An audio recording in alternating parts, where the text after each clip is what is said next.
ఇవాళ లోకేష్ గారి గ్యాంగ్లందరికీ కూడా, లోకేష్ గారు ఒక గ్యాంగ్స్టర్ అయితే ఆయనకు ఉన్నటువంటి గ్యాంగుల్లో ఉన్న వాళ్ళందరికీ కూడా ఒక్కడికి సెంటు భూమి లేకపోయినా అక్కడ రిటర్నబుల్ ప్లాట్స్ వచ్చినాయి. ఎలా వచ్చినాయి? రైతులు ఇవాళ అదే బాధపడతా చెప్తున్నారు. ఒక్క మంగళగిరి నియోజకవర్గం కాదు, తాటికొండ నియోజకవర్గంలో రైతులు కూడా గట్టిగా మాట్లాడుతున్నారు. సార్ ఇది ఎక్కడ పాపం అండి? లోకేష్ వెంబడి తిరిగేటువంటి లేదా లోకేష్కి యువగళంలో మొత్తం అంతా బనీన్ లేసుకు తిరిగిన వాళ్ళకి సెంటు పొలం లేకపోయినా సరే శ్మశానాలు, కాలువలు, రోడ్లు లేదా గ్రామ కంటాలు ఇట్లాంటి సర్వే నంబర్లన్నీ కూడా భూమి అప్పచెప్పినట్టుగాను వాళ్ళకి రిటర్నబుల్ ప్లాట్స్ ఇచ్చేశారండి. ఇంకా ఇచ్చే పనిలో కూడా ఉన్నారు. అదే సర్వే నెంబర్లు వేస్తారు. ఆఖరికి ఎవరో చెప్తున్నారు, ఒక రైతు నారా చంద్రబాబు నాయుడు గారు కొనుక్కున్నటువంటి 27,000 గజాలు అంటే 5 ఎకరాల్లో కూడా 1 ఎకరం శ్మశానం అప్పు చెప్తే వచ్చిన గజాలు కూడా ఉన్నాయండి అని చెప్తున్నారు. సమాధానం చెప్పాలి ప్రభుత్వం, సిఆర్డీఏ. ఎందుకన్నది వాళ్ళ నారా చంద్రబాబు నాయుడు గారు, నారాయణ గారు మీరు సిఆర్డీఏ ఆన్లైన్లోకి వెళ్ళి అంటే వీళ్ళ ఆస్తులు ఎంత తప్పుడు అనేది, వీళ్ళకి ఎంత భయం అనేది, నారా చంద్రబాబు నాయుడు గారు ఇంటిది అలాగే నారాయణ గారి ఇంటిది, ఈ 2 స్థలాలకి మీరు వెళ్ళి ఆ మ్యాప్లో ఆన్లైన్లో కొడితే అది కనపడదు, మీకు బ్లాక్ అయి ఉంటుంది.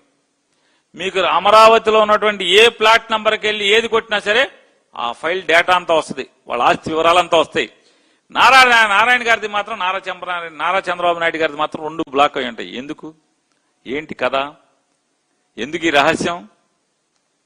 సమాధానం చెప్పరా?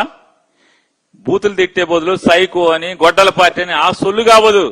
అడిగే ప్రశ్నలకు సమాధానం చెప్పే చావలేదా మీకు అడుగుతున్నాం. 9 మంది మంత్రులు, ఎమ్మెల్యేలు, నారా చంద్రబాబు నాయుడు గారు ముఖ్యమంత్రి కొడుకు, మీకు ఎవరికి చెప్పే దమ్ము లేదా? సమాధానం చెప్పేటువంటి సరుకు లేదా మీ దగ్గర అని అడుగుతున్నాను. ఇవాళ నిజమైన రైతులు ఎంత ఏడుస్తున్నారంటే గ్రామాల్లోని రైతులు ఇళ్ల ముందు గ్రామ కంటాలు కూడా దౌర్జన్యంగా సిఆర్డీఏ పేరు మీద కబళిస్తున్నారు. ఎందుకు అని అడుగుతున్నాను. పాత గ్రామాల్లో, పొలాల్లో కాదు, పాత గ్రామాల్లో ఇంటి ముందు స్థలాలు కూడా కబ్జా చేస్తున్నారు. చెప్పాలిగా మరి. మంత్రులు జగన్ గారు 30,000 ఎకరాలు కొనాలన్నాడు. మీరు కొనుంటే ఇవాళ మనకి ఎంత ఆస్తిగా ఉండేది. ఇవాళ నిజంగా జగన్ గారి సలహా కదా సంపద అంటే. ఇవాళ ఎందుకని 30,000 ఎకరాలు కొనుంటే 1000 ఎకరాల్లో అయితే మరి ఒక 50,000, ఒక 60,000, 70,000, 1,00,000 కోట్లు అవుతుంది కదా. ఇవాళ విలువే చంద్రబాబు నాయుడు గారు కొనుక్కున్నటువంటి రేటు ప్రకారం చూసుకున్నా కూడా ఇవాళ 50-60 కోట్ల ఆస్తిగా ఉండేది కదా అది. అదే పోతే ఇంకో 1,00,000 కోట్లు అయ్యేది కదా. నువ్వు పొలం కొన్న డబ్బులు ఎంత అవుతాయి? మా అయితే 15,000 కోట్లు అప్పు, లేదా బిల్డింగ్లు కడతాకు 10,000 కోట్లు. అరే హైదరాబాద్ లో 600-700 కోట్లతో అయిపోయింది, లేదా పార్లమెంట్ 1000 కోట్లతో పార్లమెంట్ అయిపోయింది, 1000-1200 కోట్లతో. ఢిల్లీ పార్లమెంట్ అయిపోయింది కొత్తది. మరి ఇంత దోచుకుంటా మీరు ఇవాళ ఎంత సంపదగా ఉండేది. జగన్ చెప్పింది అదే కదా. జగన్ గారు చెప్పింది సంపద సృష్టించమని. అదే జగన్ సలహా ఉంటే ఇవాళ ఆంధ్ర రాష్ట్రానికి 1,00,000 కోట్ల సంపద ఉండేది కదా.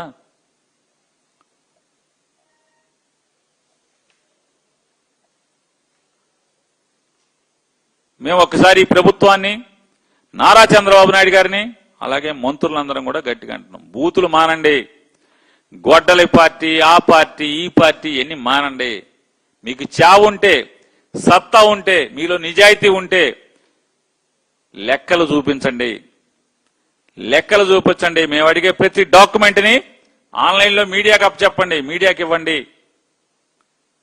ఎప్పుడు పూర్తి చేస్తారో చెప్పండి, ఎంత ఖర్చు అవుతుందో చెప్పండి. చెప్పే సాహసం ఉందా మీకన్నా? ఎంత ఖర్చు అవుతుంది అమరావతి నిర్మాణానికి? చెప్పే సాహసం ఉందా మీకని అడుగుతున్నాను.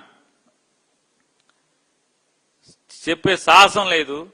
పూతులు తిడతాం, గొడ్డల పార్టీ అంటాం, ఆ పార్టీ ఈ పార్టీ అంటాం. మాది గొడ్డల పార్టీ అయితే ఈ లోపలే మేము హత్యలు చేసి ఉంటే లోపలే మమ్మల్ని ఈ దొంగ మాటలు ఎందుకు నారా చంద్రబాబు నాయుడు గారు? తప్పుడు మాటలు ఎందుకు? ఇవాళ మావిగనంటే పండుటాకులాగా అల్లాడిపోతున్నాడు నారా చంద్రబాబు నాయుడు గారు. ప్రభుత్వం మొత్తం అల్లాడిపోతుంది. చేతనైతే చర్చకి రండి, మేము అడిగే ప్రతి ప్రశ్నకి సమాధానం చెప్పండి. అమరావతిలో అవినీతి లేదని నిరూపించండి. మేము అడిగే ప్రతి ప్రశ్నకి సమాధానం చెప్పండి. ఎంత పోతుందో చెప్పండి. అయ్మాని బూతులు, తిట్లు, శాపనార్థాలు ఇవన్నీ ఎందుకు? దివాళా కోరుతానం కదా. వెంకటాయపాలెంలో ఒక మీటింగ్ పెట్టుకున్నామండి మేము. అంతా కలిపి ఎంతమంది ఉన్నాం?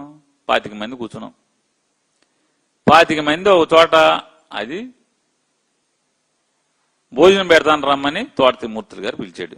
మా ఇంటికాడ భోజనం చేస్తా, రాష్ట్రంలో ఉన్న పరిస్థితులు మాట్లాడుకుందాం రండి అని చెప్పాడు.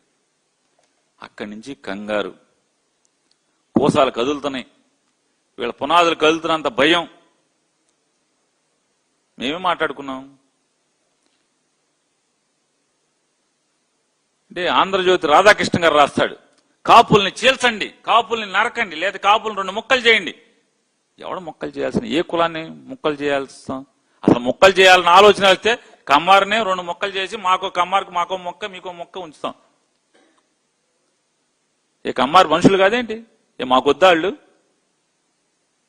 మీక మీ ఆస్తి చందాలు దొబ్బుతారు, చాకరీ చేయించుకుంటారు, అధికారం మాత్రం మీరే అనుభవిస్తారు. వాళ్ళ రాష్ట్రంలో ఉన్నటువంటి కమ్మారి పరిస్థితి ఏంటి?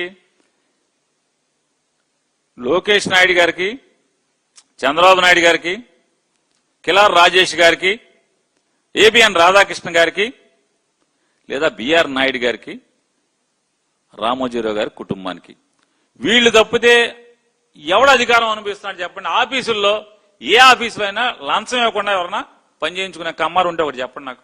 గ్రామాల్లో కానీ, లేదా విజయవాడ నగరంలో కానీ, గుంటూరు నగరంలో కానీ, మీ ఇష్టం వచ్చిన చోట జెండాలు మోసి మోసి మామూలుగా రామారావు పార్టీ పెట్టిన కానీ వాళ్ళకేమో బూజుల మీద కాయలు కాసేసినాయి. ఇవాళ ఈ ప్రభుత్వంలో పని కావాలంటే లంచం ఇస్తే గానీ పని లేదు. పలికే ఎమ్మెల్యే ఉండడు, ఆడు కొట్టుళ్ళు వాళ్ళు బిజీ ఉంటారు. పలికే మంత్రి ఉండడు, వాళ్ళ పనిలో వాళ్ళు బిజీ, ఏరుకునే బిజీ. మీరు ఎత్తుకోగా ఒలిగిపోయినట్టుని ఏరుకునే బిజీలో మంత్రులు ఉంటారు. మీరు అసలు తలుపు తీరు. ఎవరికి పలుకుతున్నారు మీరు? వాళ్ళు కాపులు చేల్చాల్సిన పని. కాపులే మొహమ్మత్తి, మీ ప్రభుత్వం మీద మొహమ్మత్తి చాలా తేడాగుంటే ఈ రాష్ట్రంలో ఉన్నటువంటి పరిస్థితుల మీద మేము మాట్లాడుతూ కూర్చున్నాం. వెంటనే కంగారు. జనం సొమ్ముతో పవన్ కళ్యాణ్ గారితో కాకినాడలో మాటా మంతి అంటారు. ఎవరితో మాట్లాడారు? ఎవరితో మంతి చేశారు? ఎవరితో మాట్లాడారు? ఎవరితో మంతి చేశారు? అది జనం సొమ్ముతో